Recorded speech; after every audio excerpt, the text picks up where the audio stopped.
Good morning, afternoon, evening, whatever it is your time. I'm Pamela Fagan Hutchins, and you have stumbled across or found on purpose the podcast/videocast for Wine, Women, and Writing. This is a show where I talk with other authors about their books, especially their kick-ass female characters, and the things that make them authentic and complex. So hopefully we'll get a little oversharing, a little irreverence, who knows. Occasionally we'll throw in some profanity if you're lucky, and in general have a really good time today. If you enjoy these author interviews that I do every week on Wine, Women, and Writing, I'm going to make a plug and ask you to go out and support the podcast at my website, PamelaFaganHutchins.com. If you go to the podcast page, you'll see a link that'll help you make a pledge so that we can continue to do these shows. And if you do that, I'm going to give you a shout out. This week, the thanks goes to Catherine and Pat. So thanks, you guys. You're awesome.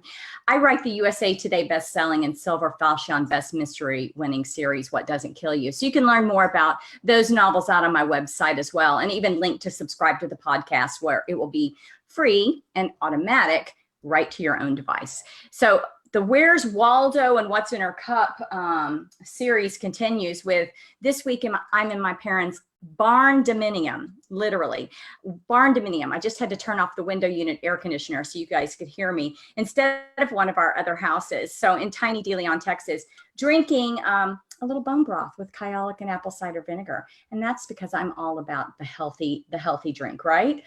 No Tito's today. Day is exciting, actually. Sort of a neighbor of ours when we were at Nowheresville, since she lives down the road in Austin. She's a two-time RITA winner and a New York Times bestseller, Laura Griffin, here with her new release, Total Control. Welcome, Laura. Hi, welcome. Good morning. Good morning to you. It feels like we're just sitting in the kitchen together having a cup of coffee. Yes. Well, I'm not drinking bone marrow or bone broth. I'm drinking coffee. I wish I was drinking coffee. It doesn't like me. But we have the almost matching cabinets. Literally, this looks like almost we're in the same place. So it's pretty darn cool, the technology and what it does for us. So hopefully it'll be friendly to us today as well and give us a good connection. So I'm curious to know this series that you are putting out in this book, Total Control, which is the one I just read. So Laura has a ton of great books, but I read in her Cru Series. Is that what it's called? Yes. So Cru Series, what's the premise of the series? Well, the Cru Series is based on an elite team of Navy SEALs. And so Alexa actually appeared in the very first Cru story. She's been in all of the different Cru stories, but the series is based on this SEAL team. And several of the books have exotic settings. One began in the Philippines, one began in Thailand. This one actually begins in Southern California in San Diego. But, you know, I've done a lot of research about special operations and SEALs over the years. And so I wanted to do this series and just focus on some of the really interesting action-packed things that go on. And so that's pretty cool. Yeah. Now, do you have a SEAL in your family or background or military folks, or just a fascination? Just a fascination. I mean, I've got some military relatives, but no SEAls. But, yeah, and so I started doing some research on this story, and the heroine Alexa is an FBI agent, and so she's living in California. She works for the LA field office, and she kind of joins forces with the SEAL that she knows from a couple of previous investigations, and they're trying to hunt down a terrorist that's on American soil. They have reason to believe he's on American soil. So, and there's a little heat between the two of them. I say a little, and that's kind of like underselling. It's a scorching hot chemistry, I believe, as some of the quotes have said. But the two start out not so much enamored with each other, or not at least admitting that they are. It was kind of a neat setup. Jake thinks that he's thinking about her, and she spurned his, overtures before. And then she calls, and he's thinking, yes, finally. But it's not so much, right? Yes. Yeah, and you know, this was kind of an interesting challenge because with the seal, the series is called Alpha Crew, and so as you can imagine, these guys are pretty intense, and they're very focused, and they're very kind of take charge. There's a lot of action in the stories, so you can't just pair them with any heroine. I mean, you have to pair them with someone who's equally strong. So I've been kind of building up Alexa for several stories now, and so this was finally her chance to have her own book. And but she's an interesting character. She's very tough, and she operates in the very male-dominated world of the FBI and law enforcement. And so that is one reason she's pretty resistant to Jake at the beginning, because she's surrounded by these alpha guys all the time. Yeah. And she's kind of had it with some of the, you know, the antics and some of the drawbacks to such strong personalities. And so she just is a little bit more aloof. And but then as the story goes on, Jane wears her down a little bit, and they really start to have a connection. That's they get beyond kind of the flirtation stage and really start to get to know each other in the book. So they do. And not only is it scorching hot, but it's also romantic. You know, there's, as you said, and I love this, that she's a strong woman who isn't out looking for a man, doesn't think she needs a man, and is really sick, as you said, of the antics. But you can't deny the pheromones, right? Exactly. The pheromones win, but it's also a very touching romance. So for those of you that like both, you're going to get both in Total Control. Yeah. But just like right now, you're getting both our conversation, Laura's and mine, and my snoring Boston Terrier. I don't know if you can hear him, but he's back there like a chainsaw. Way to go, Petey. So Laura has a dog too. So we'll see. I have a Weimaraner. Oh, so there's some energy in there. Yes, yeah. She's asleep right now. She's not very energetic in the mornings. She's more of an evening dog. That's good for this podcast, because they can be insistent. They can be Yes. real energetic. They're fun though. They're pretty. Now, I obviously read Total Control and the Alpha Cru series because it's your newest release, but you've got a couple of other new ones that are out as well that are not strict romantic suspense with a male and female point of view alternating, but straight up female protagonist. Am I correct? Yes. Or Yes. Tell me about those, because well, so I had a book that came out this summer, and it's called Her Deadly Secrets. This is the cover, in case you. So this is a book, and it's about Kira Vance, and it's set in Houston, which is the city where I grew up. And it's set in the post kind of Hurricane Harvey Houston, where, you know, the hurricane had a very lingering effect on the city. And so the characters in the book are still kind of, it gets referenced multiple times during the story, the effects of that. Anyway, but the main character is Kira Vance, and she's a private investigator, and she works for a criminal defense attorney. And so it's her job is normally to kind of go out and vet witnesses before trial and kind of understand what really happened. And she sees her job as a search for the truth. So, you know, there's a case going to trial. In this case, someone's on trial for murder. It's a doctor in Houston that's been accused of murdering his wife, and he's about to go to trial. And so Kira's job as part of the defense team is to kind of go nosing around, kind of see if the people that are witnesses in the case are telling the truth. Do the alibis make sense? Does everything add up? And so she's kind of pursuing that. And then there's a member of the defense team is murdered in the opening scene of the book. And so then it kind of launches into this whole plot of why were they murdered? What did they know? You know, what secrets might they have had that kind of could unlock the mystery of the whole case as it's about to go to trial. And so then, of course, Kira ends up in the middle of it all. So I love that. And boy, are you right about the lingering effects of Harvey. I have friends that are just now having their houses rebuilt, years later. I mean, and still feeling like a post-traumatic stress from the incident. So it can almost be a character in your book, that. Oh, it is. Yeah, it's certainly.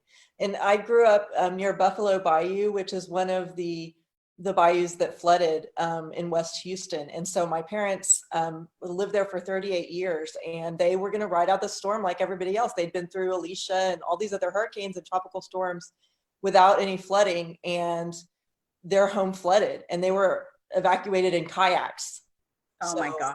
And their house was destroyed. You know, the cars were underwater. You know, they ended up having to tear down the house and move.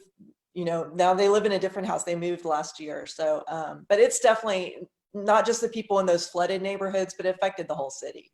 Oh, absolutely. We moved away from Houston right before it happened, and our old house was flooded and destroyed. And it was sad, and we weren't even there, you know, feeling like that. Yeah. It was really heart-wrenching to go back we went back when my parents when the house was actually flooded. They had evacuated, and we went back with, we had air mattresses, and we used them like boats. We floated them into the house and tried to get some, you know, precious things like wedding albums and, you know, birth certificates, like documents, things like that you don't want to be lost. So we were able to rescue some family heirlooms and get that stuff out. But, you know, so much was just destroyed. I mean, yeah. Oh, well, and the book sounds great. And I love that as the backdrop, you know, a city that is experiencing en masse all these complex emotions that make it kind of a powder keg for the story setting. And there was another female protagonist book, or kick-ass female character book, that you had recently too. What was that? Another book I had, this one came out in the spring. It's called Stone Cold Heart. And this book is part of my Tracer series. The books don't have to be read in order, but they're related because all the characters work at this forensic lab, or not all of the characters, some of the main characters work at this forensics lab. And so I've really, over the years, loved researching forensics, interviewing people that are involved in forensic science, you know, DNA experts, ballistics experts, forensic anthropologists. And so in this book, Stone Cold Heart, the heroine is a forensic anthropologist.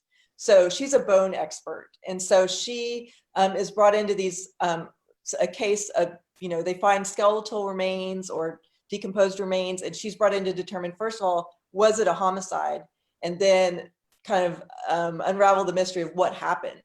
And so in this book, some bones are discovered in a gorge in Central Texas, and they're skeletonized remains. And so she's brought in, and she starts to figure out that they might be the remains of a missing hiker that went missing a year before.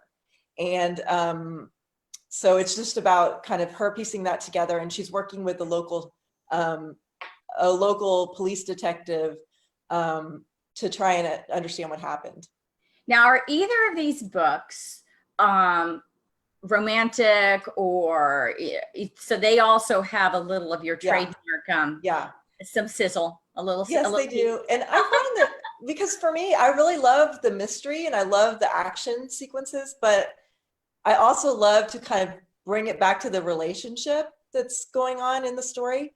Like when I watched Jason Bourne, the movies, you know, I really wanted to see him with the female characters too, you know, so I really like to have that relationship as being part of the emotional engine of the story. So yeah, most of my books have a strong female protagonist and also a male counterpart that, you know, there's some kind of relationship building throughout the plot. I just think it makes it gives more depth to your action story if it's not all action. If there's moments of just some quieter moments where the characters really get to know each other, because to me, the action is more interesting if you care about the characters that the action is happening to. So I think when you can layer those two things, you can layer relationships and character building with the action and the suspense. I think that can really keep the pace going, keep the story moving along. I totally agree with you that it helps so much as an author with pacing a book, because you just can't be relentless action all the time. You've got to have some, the reader breathes, the character breathes. It's a lot more like real life as well. It's much more authentic. We sleep, we eat, we talk to our spouses.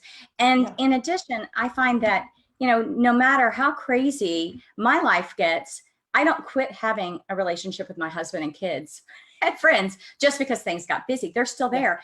And in fact, now we see into a character and we understand their motivation better, right? We are more compelled to agree with their crazy, irrational decisions because you're doing it for love or you're doing it for whatever. So I'm with you. Well, and I think it adds realism to your story.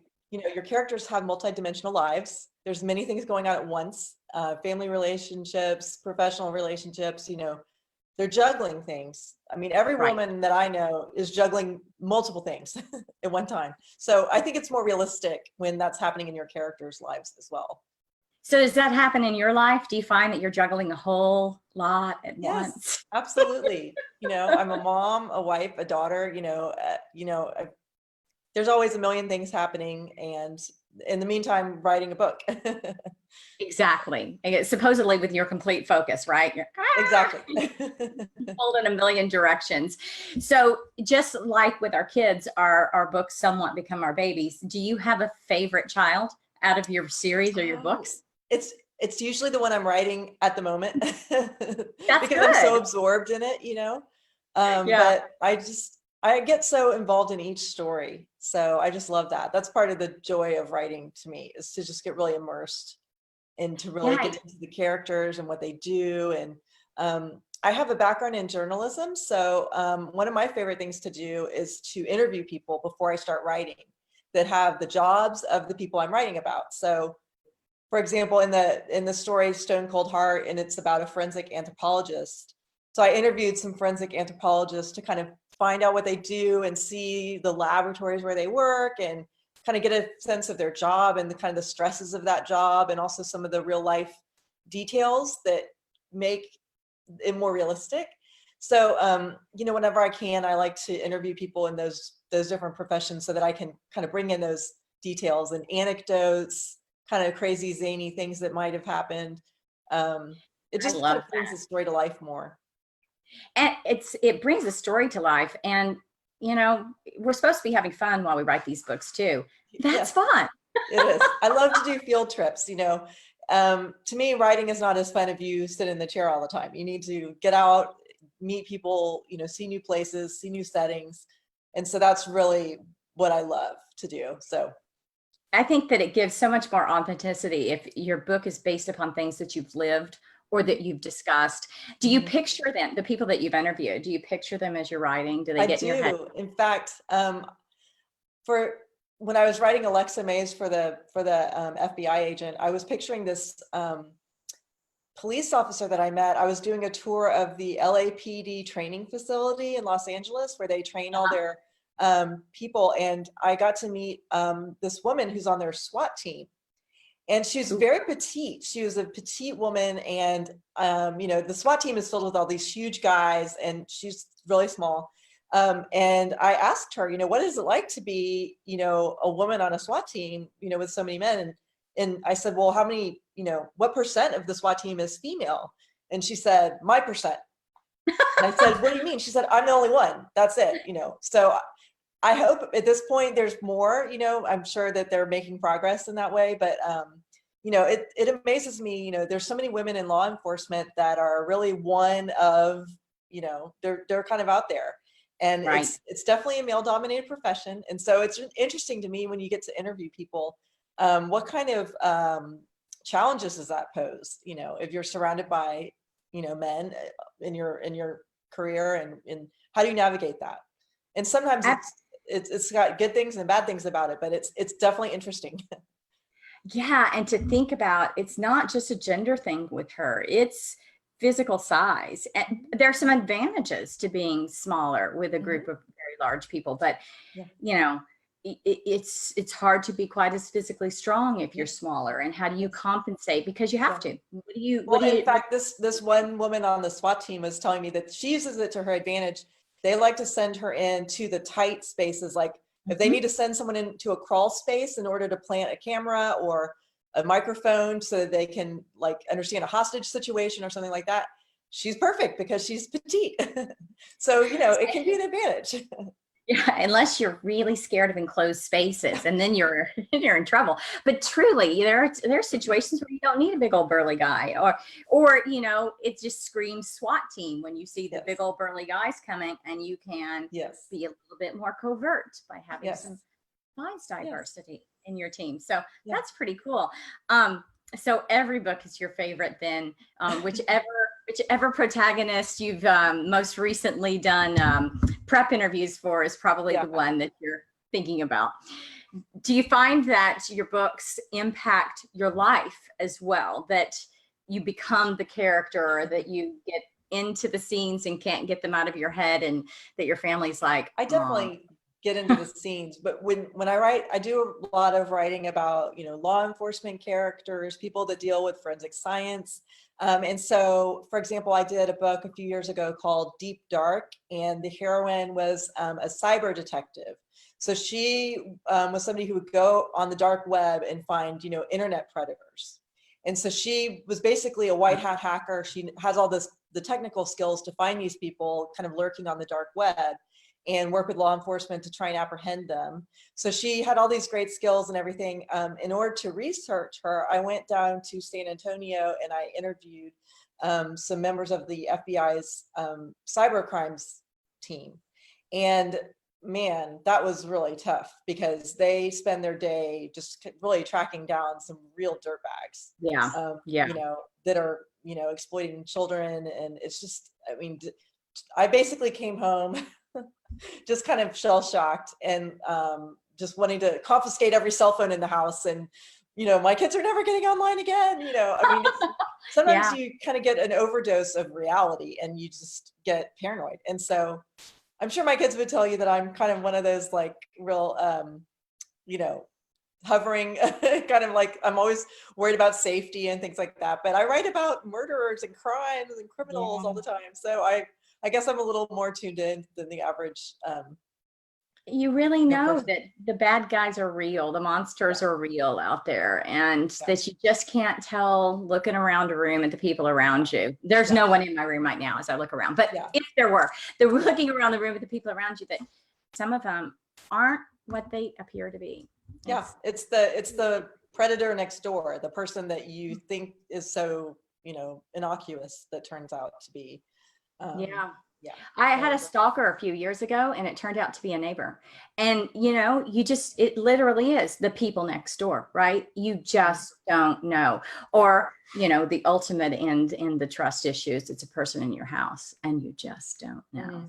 So, oh, well, not to creep you guys out, but, but Laura researches this stuff. Mystery writers think in just twisted ways.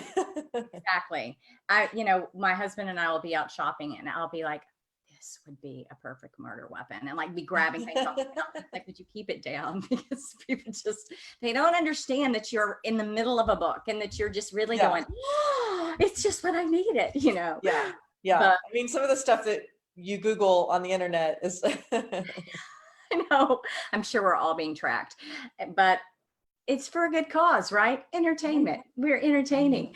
And so with your writing schedule, it sounds like you've always got a couple of projects going on at once to me. What do you have that's coming down the pike? What are you working on? Right now, I'm working on a new novel, and it's the first in a new series set in Austin. And the heroine is a investigative reporter.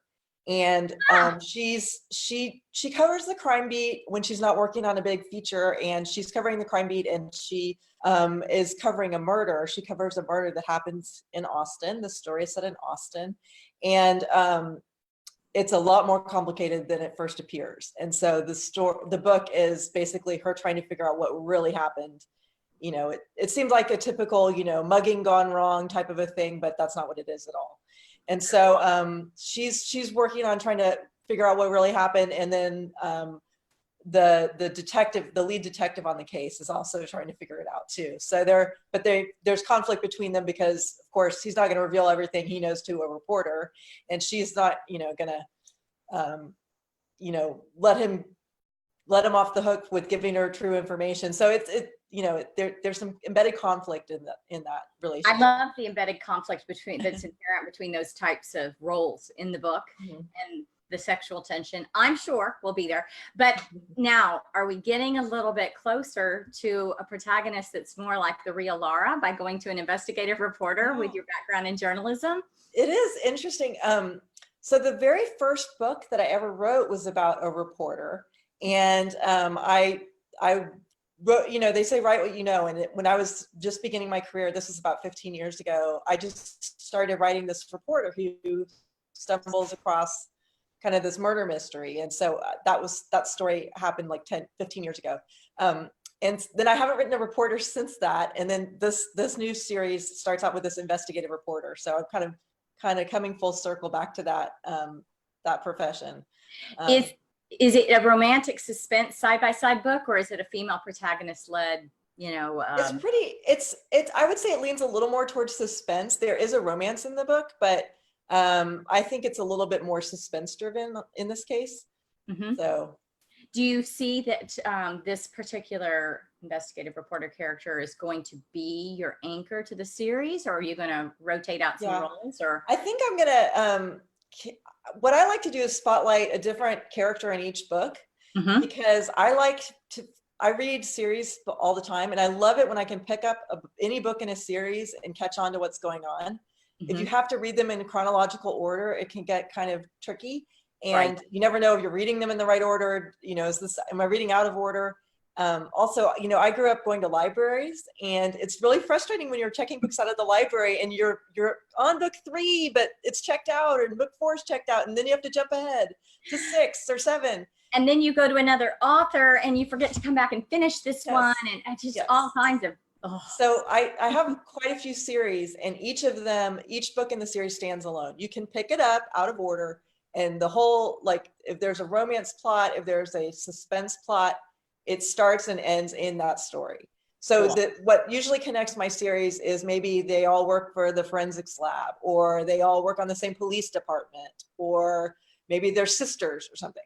But each book could stand on its own, so that you don't have to have read previous books to understand. And correct me if I'm wrong, but I would think it would keep it more interesting for you as well to not take the same character and repeat. I don't know how Sue Grafton did the whole alphabet. That's all. I know. I would have hated Kinsey Milhon. Well, and some of my favorite series are the continuing character, Kay Scarpetta from Patricia Cornwell's series, and Kathy Reich's series with Tim Burton. So I have quite a few favorites where it's a continuing character, but just in terms of me, for writing purposes, I love to start in, to keep the full story in one book, and then, but the characters overlap, and that's fun too, because you can bring them in and out of the story. You can, in Total Control, in the Alpha Cru series, there's characters that come in from other stories that the readers know from previous books. So it's super fun. And I'm with you. There's some continuing series I really love, but as a writer, I just can't. It makes me think I would cry, but and the readers still love Alexa and Jake, and they'll get a little bit of them, but they have to understand that Laura has to move on. Exactly. Well, this is the point in the show where I am duty bound. Here is my Scout's honor to tell everyone that this has been a copyrighted and solely owned production of Authors on the Air Global Radio Network, which is the brainchild of our beloved Pam Stack. Thank you, Pam, very much for all you do for authors. We really appreciate the chance to get online and talk to each other like this for us and for readers as well. And Laura, this has been fun. Sorry about the internet. Oh, that's okay. But thank you for having me. You're welcome. I think we rolled with the punches pretty well here. Like life. Stuff happens. Stuff does happen. Internet happens. And for you guys out there, don't forget to go and check out Stone Cold Heart, Total Control, and Her Deadly Secrets. And get ready for next week's and the weeks after's Wine, Women, and Writing podcast by heading on out to my website, PamelaFaganHutchins.com, so you can read those books ahead and really get into and participate when I have the authors online to talk to you guys. So have a great week and have a great read during that week. Why don't you? Bye, everyone.